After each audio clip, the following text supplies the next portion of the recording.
పట్టుదలతో చేస్తే సమరం తప్పకుండా నీదే విజయం. కష్టపడితే రాదా ఫలితం పదరా సోదరా. నీ ధైర్యం తోడై ఉండగా ఏ సాయం కోసం చూడక నీ ధ్యేయం చూపే మార్గంలో పోరా సూటిగా. ఏ నాడు వెనకడుగేయక ఏ అడుగు తడబడనీయక నీ గమ్యం చేరేదాకా దూసుకుపోరా సోదరా. పట్టుదలతో చేస్తే సమరం తప్పకుండా నీదే విజయం. కష్టపడితే రాదా ఫలితం పదరా సోదరా.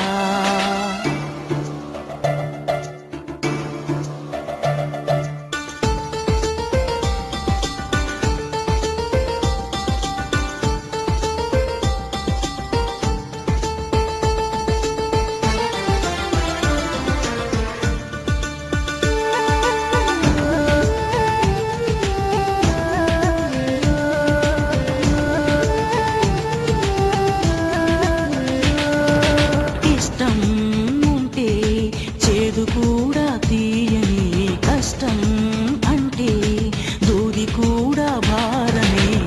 లక్ష్యమంటూ లేని జన్మే దండగా లక్షలాది మంది లేనా మందగా. పంతం పట్టి పోరాడందే కోరిన వరాలు పొందలేవు కదా. పట్టుదలతో చేస్తే సమరం తప్పకుండా నీదే విజయం. కష్టపడితే రాదా ఫలితం పదరా సోదరా.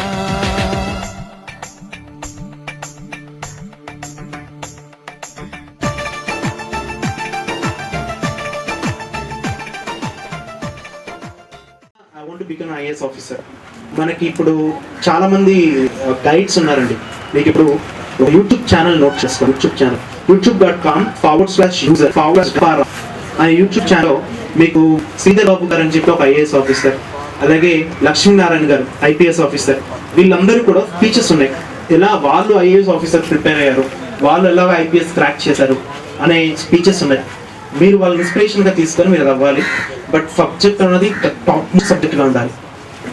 సీఎం ఏ చదువు లేకపోయినా అవుతారు అని IAS అలా కాదు. అర్థమవుతుందా? You name it, I can do it అనేది సబ్జెక్ట్ ఇంప్రూవ్ చేసుకోవాలి. ఒక 2 సబ్జెక్టులు స్ట్రాంగ్ అవ్వాలి. మీరు సివిల్స్లో ఏవైతే 2 తీసుకుంటారో ఆ 2 సబ్జెక్టులో ఎక్స్ట్రీమ్ స్ట్రాంగ్ ఉండాలి. A to Z వరకు తెలియాలి 2 సబ్జెక్ట్స్. ఆ తర్వాత go head with any post graduation, try for civils exam. Okay, IAS one of the best opportunities, one of the best toughest start. Target చేయండి. ఓకే, నెక్స్ట్ ఇంకో ముగ్గురికి mechanical engineer చేసి ఏం చేస్తావు? ఎవరు చెప్పారు mechanical engineer?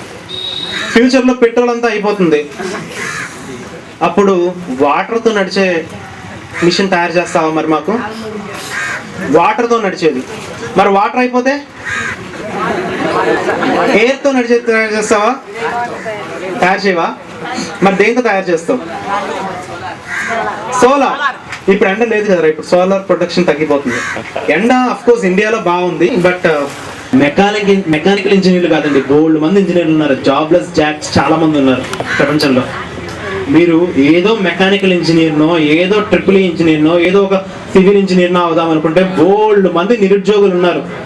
India is producing more number of engineers than the population of Singapore produced by Singapore. ఏం చెప్పాను అర్థమైందా మీకు? సింగపూర్ ఒక సంవత్సరానికి ప్రొడ్యూస్ చేసే పాపులేషన్ కన్నా India more number of engineers produce చేస్తుంది. కానీ ఇక్కడున్న ఇంజనీర్స్ అందరికీ జాబ్స్ లేవు. ఎందుకంటే వీళ్ళందరూ సర్టిఫైడ్ ఇంజనీర్స్, రియల్ ఇంజనీర్స్ కాదు వీళ్ళు, సర్టిఫైడ్ ఇంజనీర్స్. మీరు అలా కాకుండా ఒక గొప్ప ఇన్స్ట్రుమెంట్, ఒక గొప్ప మిషన్ తయారు చేస్తాను, అందుకని నాకు మెకానికల్ ఇంజనీర్ చేద్దాం అనుకుంటున్నాను, అలాంటివి ప్లాన్ చేశారనుకోండి. Singapore is the top 7th position engineering యూనివర్సిటీస్లో. 7th పొజిషన్ ఏంటంటే సింగపూర్కి సంబంధించిన యూనివర్సిటీస్. టాప్ 100లో ఒక్కటి కూడా లేదండి ఇండియా నుంచి. వరల్డ్ మొత్తంలో టాప్ 100 యూనివర్సిటీస్ తీసారు లిస్ట్, ఒక్క యూనివర్సిటీ కూడా లేదు ఇండియా నుంచి. ఎందుకంటే మన వాళ్ళు సర్టిఫికేట్ల కోసం చదివే వాళ్ళు ఎక్కువ ఇక్కడ. అలా కాకుండా I want to create something in this era, అని చెప్పి మీరు ఏదైనా టార్గెట్ చేస్తే మెకానికల్ ఇంజనీర్ అన్న కోర్స్ ఉంటుంది, ఫీజు తీసుకొని చేయొచ్చు. బట్ ఇలాంటి చిన్న చిన్న గోల్స్ కాదండి, హై గోల్ పెట్టుకోవాలి. I want to create a mission water తోటి. ఇప్పుడు ఆల్రెడీ వాటర్తో నడిచే మిషన్ అబౌట్ టు కమ్, ఇంకొక 2 yearsలో వచ్చేస్తుంది. నువ్వు మెకానికల్ ఇంజనీర్ కంప్లీట్ చేసేసరికి ఇంకేదైనా ఇంకా అడ్వాన్స్ మిషన్స్ మీ బ్రెయిన్లో అడగాలి. మీ బ్రెయిన్ చెప్తుంది నీకు target huge, start thinking creatively. అర్థమవుతుందా మీకు? ఒకవేళ ఆ పొజిషన్కి రీచ్ అవ్వలేకపోయినా నెక్స్ట్ పొజిషన్గా రీచ్ అయ్యే అవకాశాలు ఉంటాయి. కానీ target for first high position. Mechanical engineering MPC go head with mechanical engineering. ఓకేనా? ఇక్కడ స్పోర్ట్స్ కోటా ఇక్కడ వినండి. ఈ ఒక్కడు సినిమా వచ్చినప్పటి నుంచి బాగా పెరిగిపోయింది. మన హర్భజన్ సింగ్ తెలుసు కదా, Harbhajan Singh cricket one of best one. ఆయనకి ఎస్పీ ర్యాంకింగ్ ఇచ్చారు. పంజాబ్లో ఒక డిస్ట్రిక్ట్కి ఎస్పీ ర్యాంకింగ్ ఇచ్చారు. ఎప్పుడు మంచి ఫామ్లో ఉన్నప్పుడు. మనోడికి తగ్గిపోయాక, ఫామ్ తగ్గిపోయాక, క్రికెట్లో నుంచి బయటకు వచ్చేసాక, సార్ అప్పుడు నాకు ఎస్పీ పోస్ట్ ఇస్తా అన్నారు కదా, ఇవ్వండి అన్నాడు. స్పోర్ట్స్ కోటా నో ఛాన్స్ అన్నారు. ఫ్రెండ్స్, స్పోర్ట్స్ కోటా ఆడుకుందాము, పరిగెడదాము మంచిదే, కానీ దానిలో కన్నా నాలెడ్జ్ వైజ్గా మీరు పరిగెడితే బాగుంటుంది. Sports quota is okay, but not for all the people. అర్థమవుతుందో? నాకు తెలిసిన వాళ్ళు బోల్డ్ మంది ఉన్నారండి, ఎన్సీసీలోను ఎన్ఎస్ఎస్లోను. వాళ్ళు అందులో కొడదాము అని చెప్పి పాపం టైం వేస్ట్ చేసుకొని చదువుకోక వాళ్ళు ఇంకా లో పోస్ట్లకి, అంటే సెక్యూరిటీ గార్డ్గా వర్క్ చేస్తావా అని అడిగిన చాలా మంది నాకు తెలుసు. ఎన్సీసీలో నేను కింగుని తోపుని అంటే అది మంచి రెస్పెక్టబుల్ జాబ్ చేస్తున్నారు అండి వాళ్ళు. ఒకవేళ అది లేకపోయినా మంచిది అది ఎన్సీసీ. కానీ అందులో కాన్సన్ట్రేట్ చేసి చదువులో నెగ్లెక్ట్ అయ్యి అందులో కోటాలో దొరక్క ఇందులో ఫెయిల్ అవుతున్నారు చాలా మంది స్టూడెంట్స్ ఉన్నారు. ఇప్పుడు మీరు స్పోర్ట్స్ కోటా కన్నా స్పోర్ట్స్ కోటాలో కన్నా మీరు నాలెడ్జ్ ఇంప్రూవ్ చేసుకొని స్పోర్ట్స్ కోటాలో ఏం గెట్ చేద్దాం అనుకుంటున్నారు? కబడ్డీ ఓకేరా, ఆ కోటాలో ఏ పోస్ట్కి వెళ్దాం అనుకుంటున్నావు నువ్వు?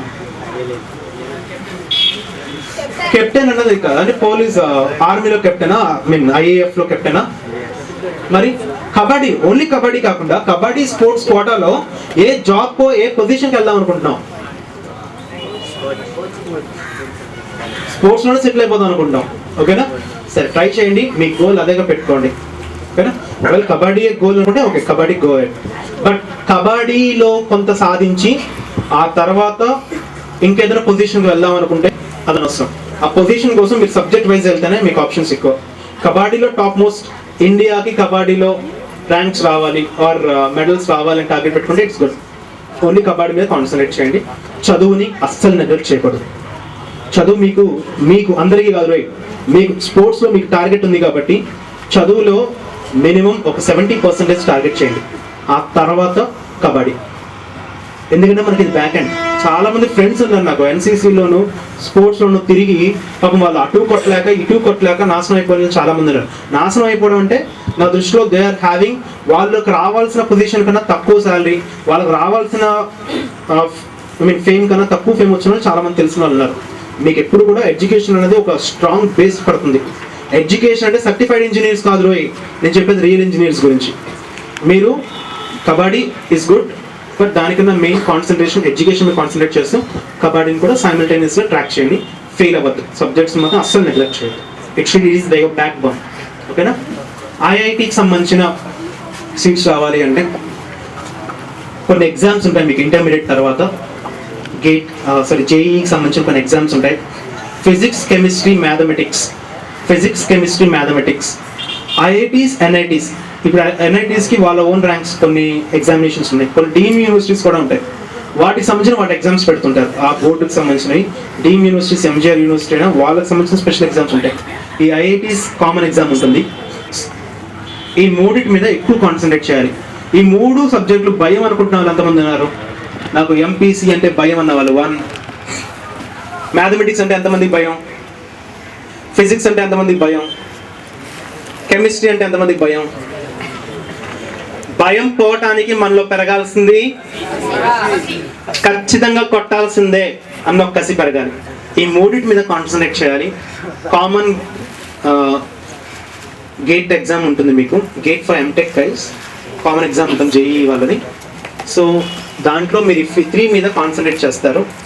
ఈ 3 కనుక మీరు స్టఫ్ పెంచుకుంటే వెరీ లిమిటెడ్ సీట్స్ ఉంటాయండి ఐఐటీస్కి, very limited seats.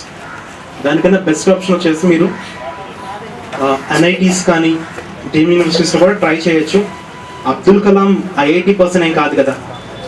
Abdul Kalam ఐఐటీలో ఏం చదవలేదు, ఎంఐటీ చెన్నైలో చదివారు. ఐఐటీస్లో వస్తేనే సక్సెస్ అన్నది ఒక మాట అయితే కొంతమందికి, బట్ ఐఐటీస్లో వస్తేనే సక్సెస్ కాదండి. ఐటీస్లో టార్గెట్ చేయాలి, మీరు టార్గెట్ చేస్తే మంచిది. ఇలా మీరు సబ్జెక్ట్స్ నేర్చుకోవాల్సిన మ్యాథ్స్, ఫిజిక్స్, కెమిస్ట్రీ బాగా నేర్చుకోవాలి ఐఐటీస్. ఓకేనా? నెక్స్ట్ సెకండ్, నేను రెస్పెక్ట్ ఇచ్చే 3వ ప్రొఫెషన్ ఫార్మర్, 4వ ప్రొఫెషన్ ఎంటర్‌ప్రెన్యూర్స్. మీరు పండిస్తేనే మేము తింటాం. రోజుకు 4 పూటలు తింటున్నారు. టిఫిన్ తింటారు, మధ్యాహ్నం బ్రేక్ఫాస్ట్, సాయంత్రం స్నాక్స్, రాత్రి ఫుడ్. ఫార్మర్. మీరు ఫార్మర్ ఎందుకు అవుదాం అనుకుంటున్నారు? వెరీ గుడ్ రా, claps. So farmer is one of the best professions అండి. వాళ్ళు ఉంటేనే మనం తినగలం. ఎంతకాలం ఫ్యాన్ వేసుకొని గాలి బోన్ చేస్తాం? మరి వాళ్ళు పండించాలి కదా. Very good.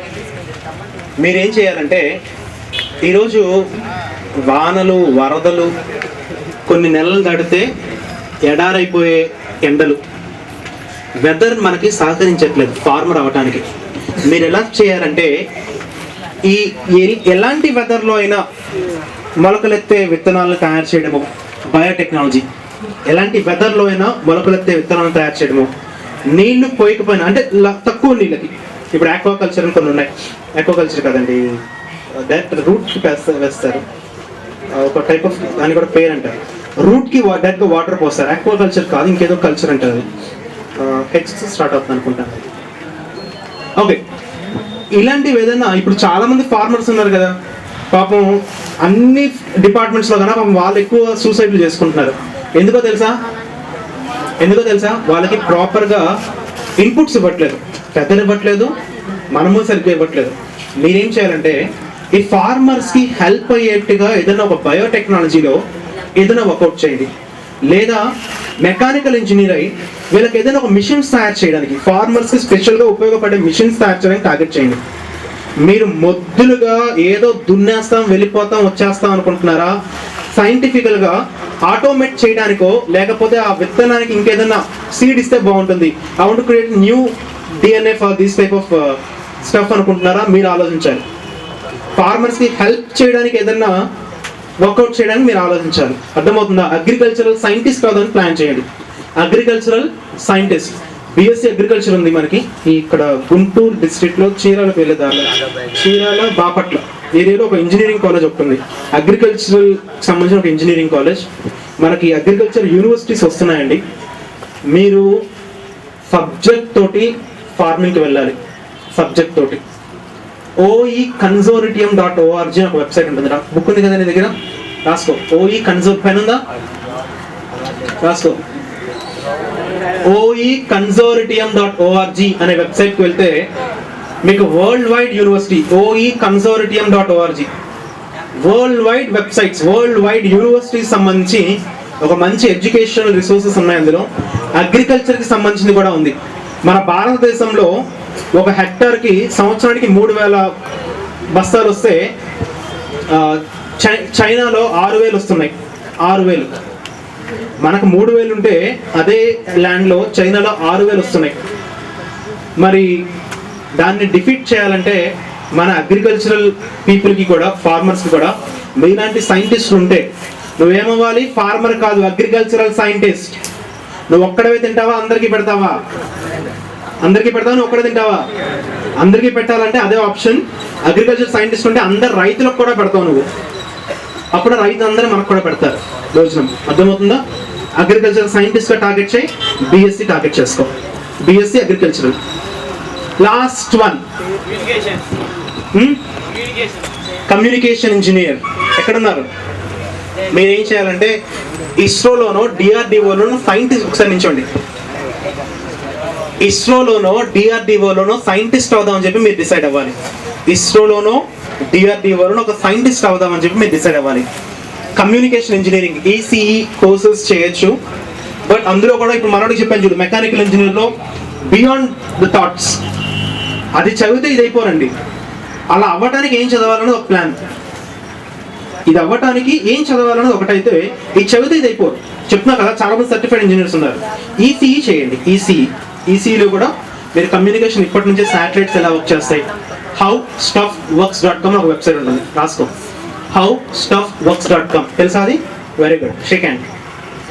howstuffworks.com అనే వెబ్సైట్లో శాటిలైట్ ఎలా వర్క్ చేస్తుంది, లేకపోతే మీకు బైక్ మిషన్ ఎలా వర్క్ చేస్తుంది, బైక్ మోటార్ ఎలా వర్క్ చేస్తుంది, ఫ్యాన్ ఎలా వర్క్ చేస్తుంది, వాటర్ లిక్విడ్ ఫామ్కి ఎలా కన్వర్ట్ అవుతుంది, గ్యాస్ ఫామ్కి ఎలా కన్వర్ట్ అవుతుంది, ఇలాంటివన్నీ కూడా howstuffworks.com అనే వెబ్సైట్లో దొరుకుతాయి.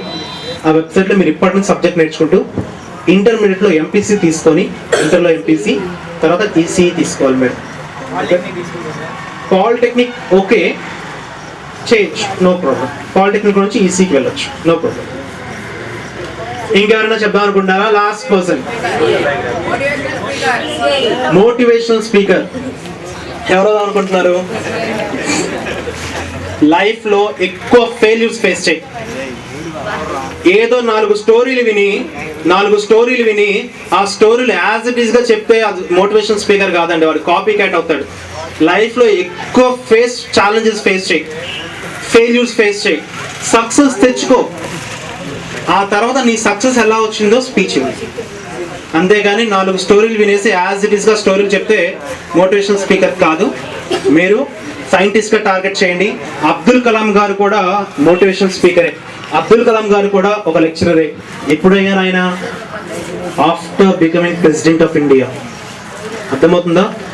ఫేస్ చేయండి ఛాలెంజెస్, ఓకే?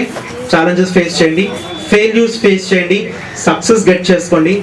ఆ తర్వాత మోటివేషనల్ స్పీకరు అలా రండి. కానీ డైరెక్ట్గా అయితే అసలు ఎక్స్పెక్ట్ చేయొద్దు. సైంటిస్ట్గా వెళ్ళు.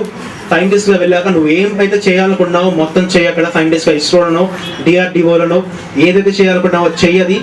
చేశాక రిటైర్ అవుదాం అనుకుంటే అప్పుడు మోటివేషనల్ స్పీకర్ అవుదామని చెప్పి ప్లాన్ చేసుకో. Okay, good. ఇంకేదైనా క్వశ్చన్స్?